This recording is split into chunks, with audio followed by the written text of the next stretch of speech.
6-match undefeated streak and have posted 4 clean sheets in the last 5 matches. Bluejays play Connecticut on Friday, leave here on Thursday. Johnny, if you begin with an opening statement, please. Yeah, super excited to get on the road and actually be able to partake on the bench. So really looking forward to our trip to UConn. They have a beautiful stadium, beautiful pitch. I think it resembles Morrison Stadium. So really excited about getting out to play against a very good UConn side. How'd you watch the game?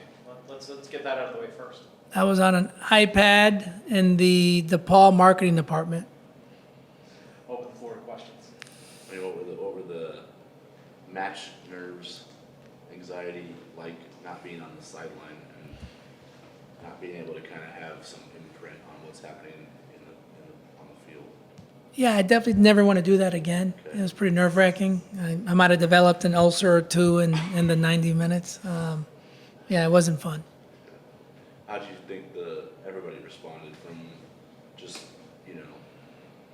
Cav, Nico, Gab, and everybody kind of that had to respond without you and not having your presence there in terms of just how they played and how they handled it? Yeah, I thought they did a great job. It's a very difficult place to play at. Yeah. And at times I didn't think that the match was the prettiest, but it was effective, and we were able to get the 3 points, which is most important. But very proud of the guys for being able to respond. Not to say that it's a huge deal that I wasn't there, but I'm glad that they were able to get on without me.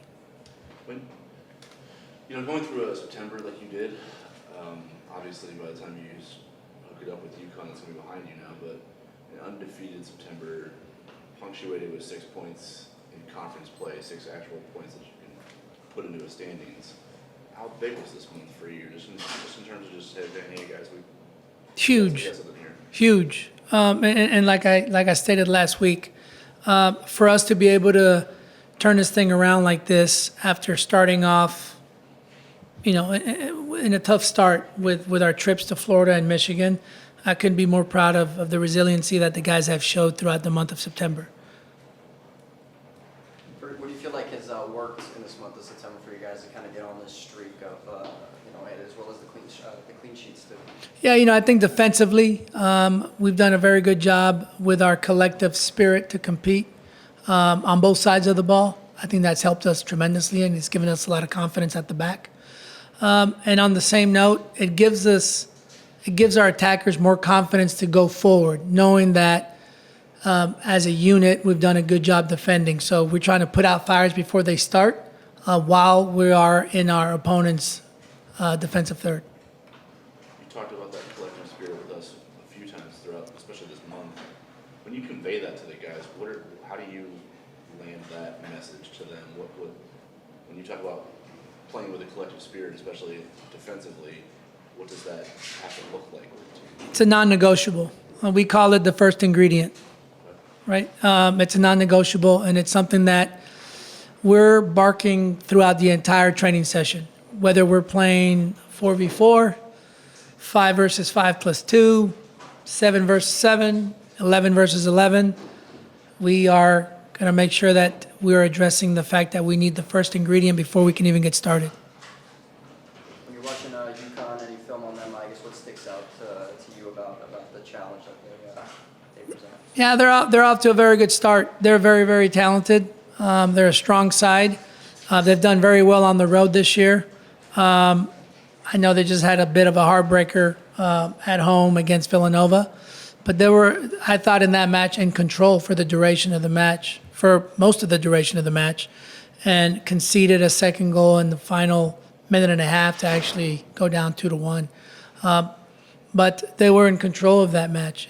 I thought, a match that they could have won. So very good going forward, very talented players on the ball, very good combination through the midfield. And so we know we have a tall order or a challenge for us at Storrs, Connecticut. Do you have status updates on Aiden Kukuska and Aaron Deppy and why they've been out the last handful? Yeah, so unfortunately, Aaron Deppy actually tore his ACL at Michigan, and he had surgery last week, so he'll be out for the rest of the season. Kukuska had a high ankle sprain against Denver. but he's on the mend. He's limited a little bit in training, but he's on his way back. So we're hoping to get him back shortly. Any further questions for Coach Torres? I guess, what tactically have you identified against UConn that you feel like is going to be important to both combat and take advantage of in this matchup here? You know, I wouldn't necessarily say that we have a tactical game plan that I'd like to share, but I will say that our standards won't deviate. We want to be on the front foot. We want to be aggressive going forward. We want to send numbers forward, and we want to press. And so that's not going to change, whether we're at Morrison, whether we're at Wishfield at DePaul, or whether we're at UConn.